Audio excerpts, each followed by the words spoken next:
ঢাকা দক্ষিণ সিটি কর্পোরেশনের মেয়র হিসেবে ইশরাক হোসেনকে দায়িত্ব দেওয়ার বিষয়টি আদালতের বিচারাধীন থাকায় আইনি জটিলতা রয়েছে।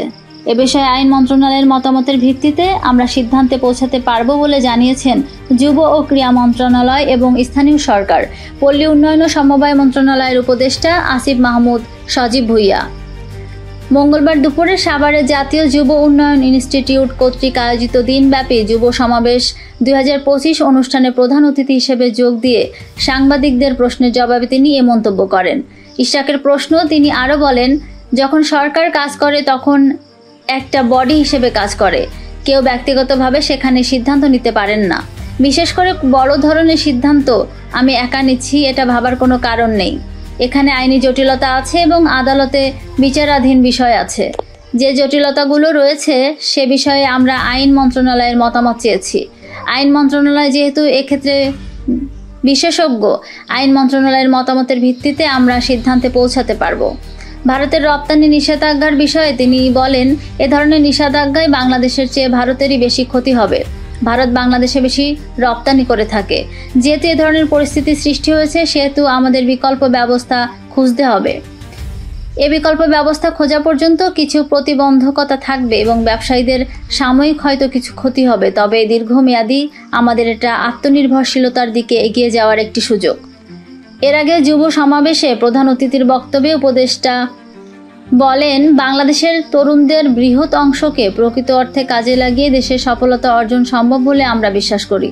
তাই জুলাই অভ্যুত্থানে যেখানে সবার সক্রিয় অংশগ্রহণ ছিল, দেশের অর্থনৈতিক উন্নয়নেও সবাইকে এগিয়ে আসতে হবে। এ সময় জাতীয় যুব উন্নয়ন ইনস্টিটিউটের মহাপরিচালক ডক্টর মোহাম্মদ বশিরুল আলমের সভাপতিত্বে উক্ত অনুষ্ঠানের বিশেষ অতিথি হিসেবে উপস্থিত ছিলেন যুব ও ক্রীড়া মন্ত্রণালয়ের সম্মানিত সচিব মাহবুবুল আলম, যুব উন্নয়ন অধিদপ্তরের মহাপরিচালক ডক্টর গাজী মোহাম্মদ সাইফুজ্জামান এবং যুব ও ক্রীড়া মন্ত্রণালয়ের যুগ্ম সচিব গাজী মোস্তাক জহির। এ সময় আলোচক হিসেবে জাহাঙ্গীরনগর বিশ্ববিদ্যালয়ের উপাচার্য প্রফেসর ডক্টর মাহফুজুর রহমান ছাড়াও অংশগ্রহণকারী যুব প্রতিনিধি ও পুরস্কারপ্রাপ্ত যুব প্রতিনিধিগণ বক্তব্য রাখেন। উল্লেখ্য যে যুব সম্প্রদায়ের জন্য সরকার কর্তৃক গৃহীত ও গ্রহীতব্য কার্যক্রম সম্পর্কে অবহিতকরণের লক্ষ্যে নতুন আঙ্গিকে 700 যুব ও যুব নারী এই সমাবেশে অংশগ্রহণ করেন। আপনারা জানেন যে বিষয়টা এখন যেহেতু আদালতের বিচারাধীন আছে, আজকে আমি দেখলাম হয়তো একটা শুনানি আছে, তো আদালতের বিচারাধীন বিষয় নিয়ে কোনো মন্তব্য করা এখন সমীচীন হবে না। দেখা যাক শুনানিতে কি রায় আসে বা কি নির্দেশনা আসে। আর বিগত যে বিষয়টা নিয়ে আন্দোলন চলছে সেটার যে মামলা ছিল সেই মামলায় স্থানীয় সরকার বিভাগ পক্ষভুক্ত ছিল না এবং রায়ও স্থানীয় সরকার বিভাগের প্রতি কোনো নির্দেশনা ছিল না, এটা আপনারা জানেন। এবং যেহেতু নানা ধরনের আইনি জটিলতা তৈরি হয়েছে, ম্যাচ সংক্রান্ত জটিলতা তৈরি হয়েছে, এই জটিলতাগুলো নিরসনে আমরা আইন মন্ত্রণালয়ের মতামত চেয়েছি এবং আমরা জানতে পেরেছি যেহেতু একটা রিট পিটিশন হয়েছে, আমরা লিগ্যাল নোটিশও পেয়েছি এবং ওই রিট পিটিশনের শুনানি হয়তো আজকে হওয়ার কথা।